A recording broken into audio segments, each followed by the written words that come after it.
بسم اللہ الرحمن الرحیم۔ آج ہم پارہ نمبر 8 کے مضامین کا خلاصہ دیکھیں گے۔ 7ویں پارہ کے آخر میں مشرکین کا یہ مطالبہ ذکر کیا گیا تھا کہ اگر ہمیں کوئی حسی معجزہ دکھایا جائے تو ہم ایمان لے آئیں گے۔ 8ویں پارے کے شروع میں یہ بتایا گیا ہے کہ یہ جھوٹ بولتے ہیں۔ اگر ان کو حسی معجزہ بھی دکھا دیے جائیں، یہاں تک کہ قبروں سے مردے زندہ ہو کر ان سے باتیں کریں، تو بھی یہ ایمان لانے والے نہیں۔ اس کے بعد رسول اللہ صلی اللہ علیہ وسلم کو تسلی دی گئی ہے کہ آپ ان کی مخالفت، استہزاء اور انکار سے پریشان نہ ہوں۔ ہر نبی کے ساتھ انسی اور جنی شیاطین نے ہمیشہ یہی رویہ اختیار کیا ہے۔ باقی آپ کی نبوت کے اثبات کے لیے ان کے مطلوبہ معجزات کی کوئی ضرورت نہیں۔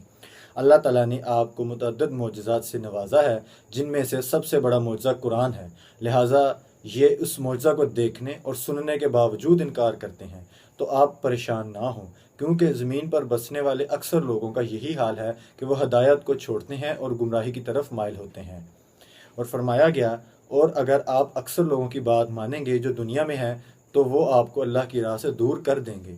اس کے بعد جو اہم مضامین اس صورت میں مذکور ہیں وہ درج ذیل ہیں۔ نمبر 1، رکوع نمبر 2 کے آغاز میں فرمایا گیا کہ مومن کی مثال اس شخص کی طرح ہے جو زندہ ہے اور اسے ہم نے نور عطا کیا ہے، اور کافر کی مثال اس شخص جیسی ہے جو مردہ ہے اور تاریکیوں میں پھنسا ہوا ہے۔ نمبر 2، ایمان و کفر اور ہدایت صرف اللہ کے ہاتھ میں ہے، وہ جسے چاہتا ہے اسے نواز دیتا ہے۔ نمبر 3، ہدایت یافتہ اور گمراہ فریقوں کا ذکر کرنے کے بعد فرمایا گیا کہ اللہ ان سب کو قیامت کے دن جمع کر لے گا، پھر ہر ایک کو اس کے اعمال کے مطابق جزا یا سزا دے گا۔ نمبر 4، مشرکین کی مختلف حماقتوں میں سے ایک حماقت یہ ذکر کی گئی ہے کہ وہ زمین سے حاصل ہونے والے غلے اور چوپاؤں میں اللہ کا حصہ الگ کر لیتے تھے اور اپنے شرکاء کا حصہ الگ کر لیتے تھے، پھر جو ان کے شرکاء کا حصہ ہوتا تھا اسے تو اللہ کے حصے میں نہیں ملنے دیتے تھے، لیکن جو اللہ کا حصہ ہوتا تھا وہ اگر شرکاء کے حصے میں مل جاتا تو اسے برا نہیں سمجھتے تھے۔ ان کی حماقت یہ تھی کہ وہ اپنی بیٹیوں کو فقر یا عار کی وجہ سے قتل کر دیتے تھے۔ عورت پر حضور اکرم صلی اللہ علیہ وآلہ وسلم کے احسانات میں سے ایک بڑا احسان یہ ہے کہ حضور صلی اللہ علیہ وسلم نے اپنی زبان و عمل سے یہ سمجھایا ہے کہ بیٹی کا وجود نہ تو باعث تنگ ہے اور نہ ہی فقر و غربت میں اضافے کا سبب۔ مشرکین کی تیسری حماقت قرآن نے یہ بتلائی کہ انہوں نے چوپاؤں کو مختلف قسموں میں تقسیم کر رکھا تھا۔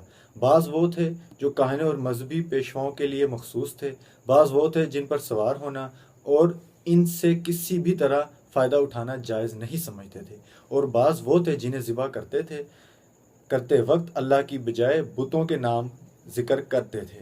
ایک چوتھی حماقت یہ بتلائی گئی کہ چوپاؤں کے پیٹ سے جو بچہ پیدا ہوتا تھا اگر وہ زندہ پیدا ہوتا تو اسے مردوں کے حلال سمجھتے مگر عورتوں کے لیے حرام، مردوں کے لیے حلال سمجھتے تھے مگر عورتوں کے لیے حرام، اور اگر وہ مردہ پیدا ہوتا تو اسے مرد و عورت دونوں کے لیے حلال سمجھتے تھے۔ مشرکین کی یہ حماقتیں بتانے کے بعد انہیں اللہ کی نعمتیں یاد دلائی گئیں کہ وہی اللہ ہے جس نے باغات، زیتون اور انار جیسے مختلف پھل پیدا کیے ہیں۔ وہی اللہ ہے جس نے باربرداری، گوشت اور دودھ کے حصول کے لیے چھوٹے اور بڑے جانور پیدا کیے۔ ان جانوروں اور کھانے پینے کی دوسری اشیاء میں تحلیل و تحریم کا اختیار بھی صرف اللہ کے پاس ہے۔ وہ جس چیز کو چاہتا ہے حلال کرتا ہے اور جس چیز کو چاہتا ہے حرام کرتا ہے۔ نمبر 5، مشرکین کے عقائد اور دعووں کی تردید کے بعد وہ مشہور آیات ہیں جن میں اللہ نے ایسی 10 وصیتیں بیان فرمائی ہیں جن پر ساری آسمانی شریعتیں متفق ہیں، اور تمام ادیان ان پر عمل کی دعوت دیتے ہیں، کیونکہ ان پر عمل کرنے سے انسانی سعادت کی حفاظت ہوتی ہے اور اسے دنیا اور آخرت میں عزت و کرامت کی وہ زندگی حاصل ہوتی ہے جو اللہ تعالیٰ نے انسان کو دینا چاہتا ہے۔ پہلی وصیت یہ ہے صرف اللہ کی عبادت کی جائے اور اس کے ساتھ کسی کو شریک نہ ٹھہرایا جائے۔ دوسری یہ کہ والدین کے ساتھ اچھا سلوک کیا جائے اور انہیں اپنی زبان و عمل سے تکلیف نہ دی جائے۔ تیسری یہ کہ اولاد کو فقر کے ڈر سے یا ننگو آر کے خوف سے قتل نہ کیا جائے۔ چوتھی یہ کہ ہر قسم کی فواہش اور برائیوں سے بچایا جائے، خواہ وہ خفیہ ہوں یا علانیہ۔ پانچویں یہ کہ انسان کو ناحق قتل کرنا حرام ہے، یہ ایسا گناہ ہے جس کی مغفرت نہیں۔ چھٹی یہ کہ یتیم کے مال میں ناجائز تصرف نہ کیا جائے۔ آٹھویں یہ کہ ناپ تول کو پورا رکھا جائے۔ نویں یہ کہ سارے انسانوں کے درمیان عدل کو ملحوظ رکھا جائے، خواہ کوئی اپنا قریبی ہو یا دشمن ہو۔ 10ویں یہ کہ اللہ کے عہد کو پورا کیا جائے۔ ان وصیتوں کے ذکر کے بعد اللہ نے اپنے نبی کو حکم دیا کہ آپ علل اعلان کہہ دیجئے کہ مجھے اللہ نے دین حق کی ہدایت دی ہے، یہی ابو الانبیاء حضرت ابراہیم علیہ السلام کا دین تھا، اور یہ کہ میری نماز اور عبادات سارے افعال و اعمال خالصتاً اللہ کے لیے ہیں، میں ان اعمال سے صرف اللہ کی رضا چاہتا ہوں۔ سورت کا اختتام اسی بات پر ہوا کہ یہ اور جو کچھ اس میں ہے یہ ابتلاء اور آزمائش کے لیے ہے، تاکہ مومن اور کافر اور نیک اور بد میں فرق ہو جائے۔ سورہ الاعراف یہ مکی صورت ہے، اس میں 206 آیات ہیں۔ دوسری مکی صورتوں کی طرح اس میں بھی تینوں بنیادی عقائد کو خصوصی اہمیت دی گئی ہے۔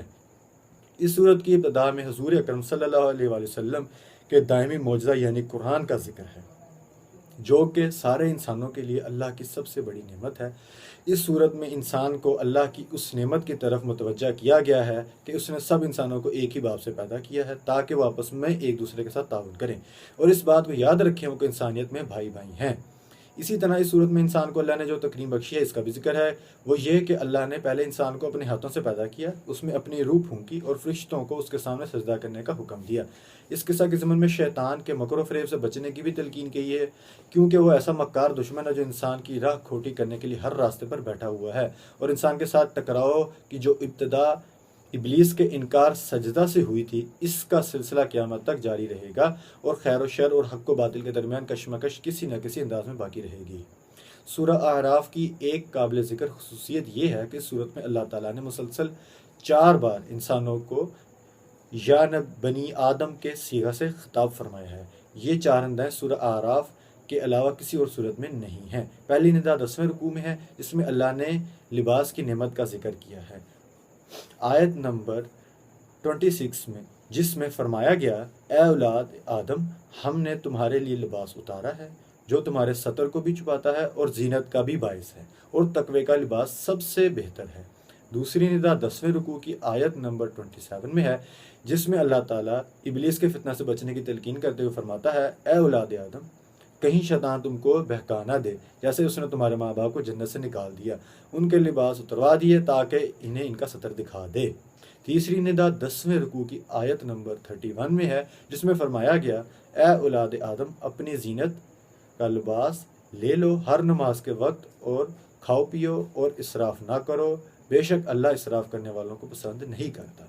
چوتھی ندا 11ویں رکوع کی آیت نمبر 35 میں ہے، جس میں فرمایا گیا، اے اولاد آدم، اگر تمہارے پاس تم میں سے کوئی رسول آئیں جو تم کو میری آیات سنائیں، تو جو تقوی اختیار کر لیں گے اور اپنی اصلاح کر لیں گے تو ایسوں پر نہ کوئی خوف ہوگا اور نہ وہ غمگین ہوں گے۔ اولاد آدم کو یہ بار بار خطاب انہیں شیطان کے وسوسے اور مکاریوں سے بچانے کے لیے ہے، تاکہ انسان ان باتوں سے دھوکہ نہ کھائے، کیونکہ وہ ایسا چلاک دشمن ہے جو بظاہر دوست کا لباس پہن کر آتا ہے، اور ایسی مکار لومڑی ہے جو اپنے آپ کو خیر خواہی کے روپ میں پیش کرتی ہے۔ اسے حق کو باطل اور باطل کو حق، شر کو خیر اور خیر کو شر بنا کر پیش کرنے کا فن آتا ہے۔ یہاں تک کہ نکتہ یہ بھی قابل توجہ ہے کہ پہلی 3 ندائیں لباس کے بارے میں ہیں۔ ان میں سے دوسری ندا یہ بتا دیا گیا کہ ابلیس لعین نے حضرت آدم اور حضرت حوا علیہ السلام کے لباس اتروا دیے تھے اور ان کے سطر کھلوا دیے تھے۔ گویا ابلیس کا ایک بڑا ہدف یہ ہے کہ اولاد آدم کو شرم و حیا کے لباس سے محروم کر دے اور انہیں فحاشی اور عریانیت کی راہ پر لگا دے۔ آج جب مغربی میڈیا کے ذریعے بے حیائی کے امٹتے ہوئے سیلاب اور عورت کی آزادی کے نام پر حیا باختگی کی فضا دیکھتے ہیں تو پھر یہ بات سمجھ آتی ہے کہ قرآن نے لباس کے بارے میں تاکید اور تکرار کا سلوک کیوں اختیار کیا۔ ان نداؤں کے علاوہ سورہ اعراف کے اہم مضامین درج ذیل ہیں۔ نمبر 1، مشرکین بیت اللہ کا ننگے طواف کرتے تھے اور اپنے اس قبیح عمل اور اس جیسے دوسرے اعمال کے بارے میں حجت یہ پیش کرتے تھے کہ ہمارے آباء و اجداد بھی یوں ہی کیا کرتے تھے، اور بعض اوقات یہ بھی کہہ دیتے تھے کہ ہمیں اللہ تعالیٰ نے ایسا کرنے کا حکم دیا ہے۔ ان کے اس دعویٰ کی تردید کرتے ہوئے فرمایا گیا، اللہ بے حیائی کا کاموں کا حکم نہیں دیتا، لہذا تمہارا یہ دعویٰ جھوٹ اور افتراء کے سوا کچھ نہیں۔ اسلام زندگی کے تمام جائز مطالبات کرنے والا دین ہے، لہذا یہ ممکن ہی نہیں کہ وہ لباس پہننے سے یا پاکیزہ چیزوں کے استعمال سے منع کرے۔ اس سے ان لوگوں کی بھی تردید ہو جاتی ہے جو رہبانیت کے قائل ہیں اور حلال اور پاک چیزوں سے اجتناب کو اللہ کے قرب کا ذریعہ سمجھتے ہیں۔ نمبر 2، 8ویں پارہ کے 11ویں اور 12ویں رکوع میں ایسے 2 گروہوں کا ذکر ہے جو فکر و نظر، عقیدہ و عمل کے اعتبار سے ایک دوسرے کی ضد ہیں۔ ایک گروہ ضد اور عناد، کفر اور استکبار کی راہ اپنانے والوں کا ہے جن کا ٹھکانہ جہنم کے سوا کچھ نہیں۔ دوسرا گروہ و تسلیم و انقیاد اور ایمان اور اطاعت کی راہ پر چلنے والوں کا ہے جو بفضل تعالی جنت کے حقدار ہوں گے۔ یہ دونوں گروہ جب اپنے اپنے ٹھکانوں پر پہنچ جائیں گے تو قرآن بتاتا ہے کہ ان کے درمیان مکالمہ ہوگا۔ اہل جنت دوستیوں سے سوال کریں گے کہ کیا تمہیں آج اللہ کے وعدوں کا سچا یقین آیا یا نہیں؟ وہ جواب میں اقرار کریں گے کہ ہاں، ہم نے وعدوں کو سچا اور برحق پایا۔ دوزخی جب جہنم کی ہولناک گرمی اور بھوک پیاس سے پریشان ہو جائیں گے تو جنتیوں کے سامنے دستے سوال دراز کریں گے کہ ہمیں کچھ کھانے اور پینے کے لیے دیں، لیکن ظاہر ہے کہ ان کا یہ سوال رہ جائے گا۔ یہ مکالمہ اس پارہ کے 12ویں اور 13ویں رکوع میں مذکور ہے۔ ایک تیسرا گروہ وہ بھی ہے جسے قرآن نے اصحاب اعراف کا نام دیا۔ یہ لوگ وہ ہوں گے جو مومن تھے لیکن اعمال صالحہ میں دوسرے جنتوں سے پیچھے رہ گئے تھے۔